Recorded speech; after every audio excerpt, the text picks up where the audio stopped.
עוד דבר שמאוד חשוב לדעת בקמפיינים האנדרומדה, זה רענון קריאיטיב ותדירות גבוהה.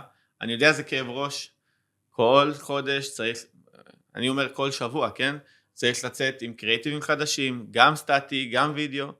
אז כשאתם ניגשים לזה, אז יש גם את העיקרון שדיברנו עליו מקודם, אבל גם תנסו ליצור וריאציות חכמות שבעצם בודקות את המסרים שונים. לא לעשות more of the same. אני יודע, פעם היינו רגילים, זה שינוי חשיבה.